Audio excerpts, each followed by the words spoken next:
Hello friends, नमस्कार। हम पढ़ रहे थे भारत का भूगोल, और भूगोल के अंदर आज हम भारत की झीलें पढ़ने वाले हैं। छोटी छोटी सभी झीलें पढ़ लेंगे और जो महत्वपूर्ण झीलें हैं वो भी पढ़ेंगे। उनसे रिलेटेड एग्ज़ाम की दृष्टि से जो भी महत्वपूर्ण तथ्य पूछे जाते हैं वो भी हम लोग इस वीडियो के अंदर क्लियर कर देंगे। तो आप इस वीडियो को बिना स्किप किए अच्छे से देखिए और अपने नॉलेज को बढ़ाइए। चलिए स्टार्ट करते हैं। भारत की झीलें डायग्राम के साथ भी आपको पढ़ना है। दूसरा, वन लाइनर क्वेश्चन भी आते हैं तो वो भी आपको देखने हैं। कौन सी रामसर साइट हैं ये भी देखना है। और भारत में अभी वर्तमान में जब मैं ये वीडियो आपके सामने प्रस्तुत कर रहा हूँ उस समय कितनी कुल रामसर साइटें हैं ये भी आपको पता होना चाहिए। तो चलिए स्टार्ट कर रहे हैं। सबसे पहले देखिए आप लोग वुलर झील। देखिए वुलर झील जो है ये भारत की सबसे बड़ी मीठे पानी की झील है। कश्मीर घाटी में इसका निर्माण झेलम नदी करती हैं। कौन सी नदी करती हैं? झेलम नदी। कौन सी झील? वुलर झील के बारे में पढ़ रहे हैं। यह एक गोखुर झील है। इस झील में तुलबुल परियोजना संचालित है। ये भी आपको याद रखना है, कौन सी झील में कौन सी परियोजना संचालित है। तो इसमें कौन सी है? तुलबुल। दूसरा, यह एक भारत की रामसर साइट है। भारत की रामसर साइट जो भी है उसके बारे में आपको सबसे अच्छे से पता होना चाहिए कि रामसर साइट है या नहीं। आगे देखते हैं हम लोग कश्मीर की एक और डल झील, जिसका जो है कश्मीर घाटी में इसका निर्माण हो रखा है। तो डल झील कहाँ है? आपकी कश्मीर घाटी में। और ये पर्यटन के लिए काफ़ी ज़्यादा प्रसिद्ध हैं। और सर्दी के अंदर ये सामान्यतः जम जाती हैं। जम जाने का मतलब ये बर्फ़ में कन्वर्ट हो जाती हैं, बर्फ़ बन जाता है इसका पानी। तो ये आपको याद रखना है। आगे जैसे हम लोग देखते हैं पोंगोंगसो झील। ये खारे पानी की झील है, लद्दाख के अंदर है। दूसरा, भारत व चीन के मध्य सीमा का निर्धारण करने वाली यही झील है। दूसरा, सबसे ऊंची खारे पानी की झील के बारे में भी अगर आपको पूछा जाए तो यही है। गलवान घाटी यानी कि लद्दाख और पोंगोंगसो झील 2020 में भारत और चीन के मध्य जो विवाद का कारण रहा था, वो फिंगर से रिलेटेड आपको घटना पता होगी, तो वो सभी इधर ही हैं, फिंगर। जम्मू कश्मीर की कुछ अन्य झीलें हैं छोटी छोटी, वो भी आपको याद रखना है, जैसे अनंतनाग, नागिन झील, वेरीनाग, शेषनाग। ये सभी जम्मू कश्मीर की। और एक लद्दाख की हैं तोसो मेरेरी। तो ये लद्दाख की हैं और तोसो मेरेरी जो है वो रामसर साइट हैं। अब आगे सभी राज्यों में कौन कौन सी झीलें हैं वो एक एक लाइनर में देखते हैं। जैसे गोविंद सागर झील हिमाचल प्रदेश में एक कृत्रिम झील है और भाखड़ा जो बांध है उसके पीछे बनी हुई है। चंद्रताल हिमाचल प्रदेश की झील है। रेणुका झील के बारे में देखिए, ये भी हिमाचल प्रदेश की हैं और ये भारत की सबसे छोटी रामसर साइट हैं। वर्तमान में रामसर साइटों के बारे में बता देता हूँ। टोटल 75 यानी कि 75 अभी वर्तमान में रामसर साइट हैं 2012 के अंदर।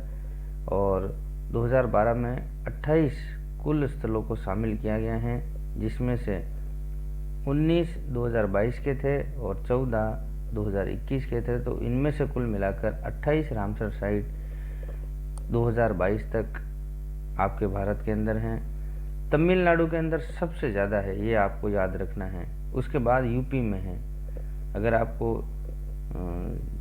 राज्य वाइज अगर क्वेश्चन पूछा जाए कि सबसे ज़्यादा रामसर साइट कौन से राज्य में है, तो आपको याद रखना है तमिलनाडु। और कितनी है? 14। तो ऐसे भी आपको क्वेश्चन पूछा जाए तो आपको याद रखना है।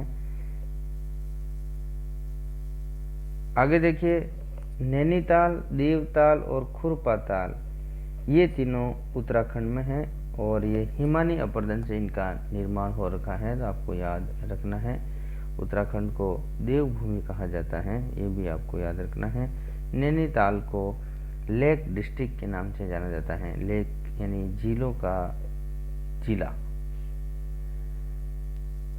पंजाब के अंदर देखिए रोपड़, कंजली और हरीके, ये तीनों झीलों के बारे में आपको याद रखना है। एक सुखाद झील है चंडीगढ़ जो यूनियन टेरिटरी है वहाँ पर, और चंडीगढ़ के रॉक गार्डन के ये सुखाद झील उसके पास में है, आपको याद रखना है। यूपी के अंदर एक बरुआ सागर है, आपको याद रखना है, और यूपी और एमपी के पास में आपका गोविंद वल्लभ पंत सागर है। ये रिहंद नदी पर बना हुआ है, रिहंद बांध के कारण इसी को हम लोग कृत्रिम झील कहते हैं, आपको याद रखना है। रिहंद नदी जो है वो सोन नदी की सहायक नदी है, ऐसा भी आपको याद रखना है। और भारत की सबसे बड़ी कृत्रिम झील कौन सी है? गोविंद वल्लभ पंत सागर, यूपी और एमपी में पड़ता है। आगे देखिए चोलामा झील, ये जेमू ग्लेशियर के समीप सिक्किम में है। भारत की मीठे पानी की सबसे ऊंची झील है, ये आपको याद रखना है। सबसे बड़ी अलग है, सबसे ऊंची अलग है, तो ये सबसे ऊंची है। सबसे बड़ी तो मैंने पहले बताया था वुलर झील है, लेकिन सबसे ऊंची झील आपकी चोलामा झील सिक्किम में पड़ती है। इस झील से ही तीस्ता नदी का उद्गम होता है। तीस्ता नदी के बारे में आपको याद रखना है, और वो इसी झील से, चोलामा झील से उसका उद्गम होता है। इसकी ऊंचाई आपको अगर पूछी जाए तो याद रखना है 18,000 फीट की ऊंचाई पर यह झील स्थित है। देखिए आगे दीपोर झील या चप नाला, ये दीपोर झील रामसर साइट है असम के अंदर, और चप नाला भी असम के अंदर है। अब मणिपुर की एक झील के बारे में देखते हैं, लोकटक झील। इसका काफ़ी ज़्यादा एग्ज़ाम में क्वेश्चन पूछा जाता है, इस झील से संबंधित आपको याद अच्छे से रखना है। ये पूर्वोत्तर भारत की सबसे बड़ी मीठे पानी की झील है। कौन सी? लोकटक झील, और ये रामसर साइट में भी सम्मिलित है, मॉन्ट्रेक्स रिकॉर्ड के अंदर भी सम्मिलित है, आपको याद रखना है। इसके अंदर कई तैरते हुए द्वीप हैं, और लोकटक जल विद्युत परियोजना भी इसके ऊपर संचालित है।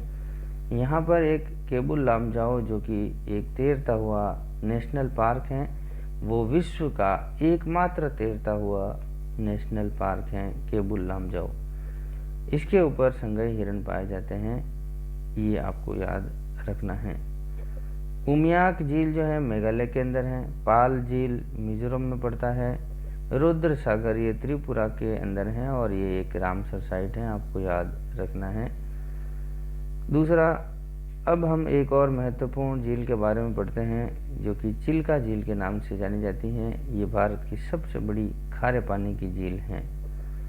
यह एक लेगून झील है, अनूप झील भी कह सकते हैं लेगून को, आपको याद रखना है। ये उड़ीसा के तटीय प्रदेश में स्थित है। भारत की प्रथम रामसर साइट के नाम से जानी जाती हैं। तो चिल्का झील के बारे में आपको बहुत सारी चीज़ें हैं, ये आपको याद रखते हुए आगे बढ़ना है। तो चिल्का झील, इसके बारे में सबसे बड़ी खारे पानी की झील, लेगून झील, उड़ीसा के तटीय प्रदेश, और भारत की प्रथम रामसर साइट के नाम से आपको याद रखना है। यह एक प्रवासी पक्षियों के लिए प्रसिद्ध झील मानी जाती है। ब्राह्मणी नदी के तट पर आपको याद रखना है, और उत्तरी सरकार तट पर स्थित हैं।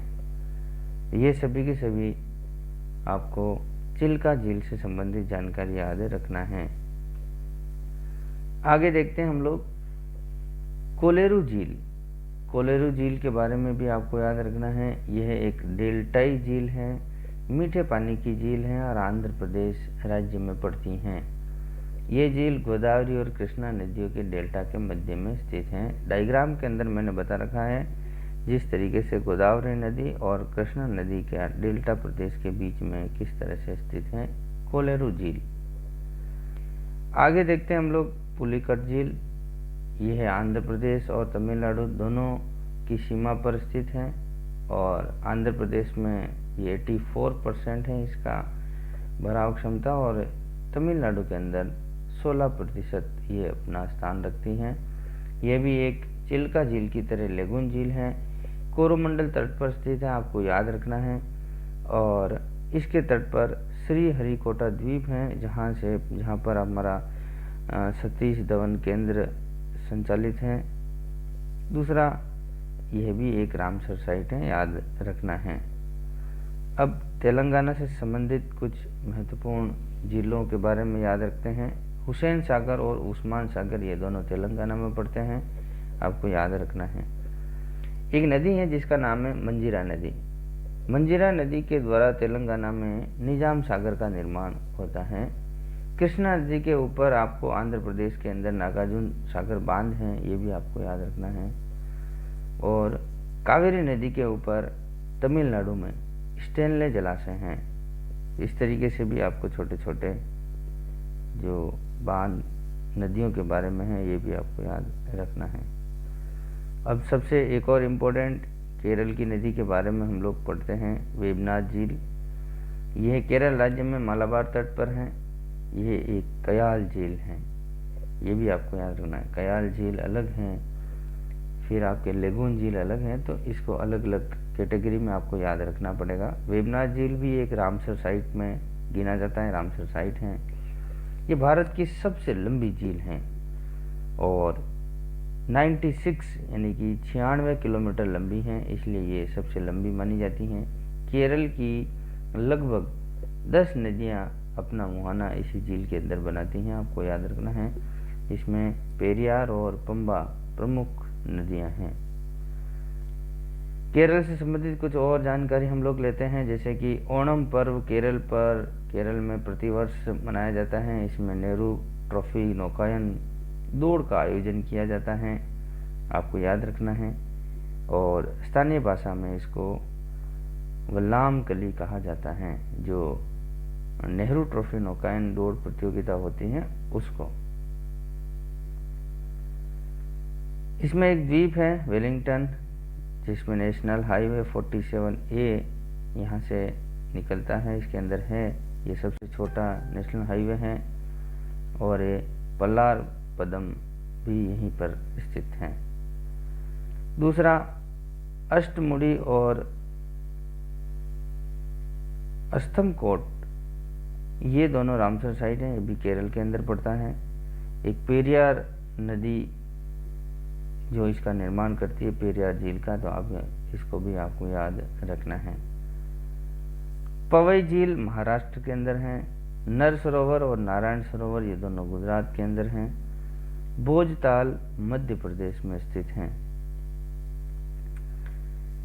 आगे देखते हैं, जैसे सांबर झील, डीडवाना, लूण, करणसर, पचपदरा, ये खारे पानी की झीलें हैं राजस्थान की। जबकि जयसमंद झील, राजसमंद झील, पिछोला झील, नक्की झील, पुष्कर झील, उदय सागर, ये सभी की सभी मीठे पानी की झीलें राजस्थान की हैं। एक अन्य झील लोनार झील जो कि महाराष्ट्र की है, सबसे चर्चाओं में रहने वाली यही झील है, आपको याद रखना है, क्योंकि इसका पानी का रंग चेंज होता रहता है, इस वजह से खारे पानी की झील है और इसका pH मान लगभग 10 तक रहता है। ये भारत का जियो हेरिटेज प्रदेश है।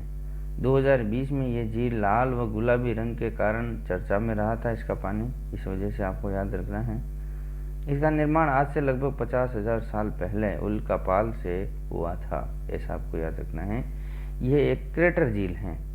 क्रेटर झील का उदाहरण लोनार झील का माना जाता है।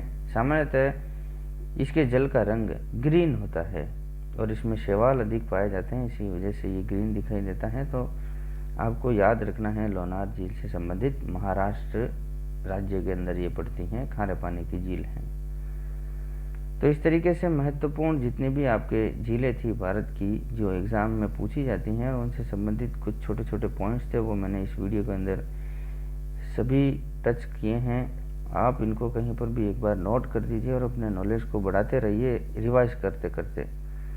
एग्ज़ाम से पहले एक बार इन सभी को अच्छे से देख के जाइए, आप एग्ज़ाम में अच्छा कर पाएंगे। तो इस वीडियो का जो आपके नॉलेज में कितना इजाफा हो, जो इजाफा हुआ, इसका मुझे प्रतिक्रिया लाइक और कमेंट के साथ करें। अन्य तक पहुंचाने के लिए इसको शेयर करें। अगर आप चैनल पर नए हैं तो इसको सब्सक्राइब कीजिए, जिससे कि आने वाले और भी वीडियो होंगे तो वो सब आपको टाइम पर मिलेंगे और आप अपने नॉलेज को बढ़ाते रहेंगे।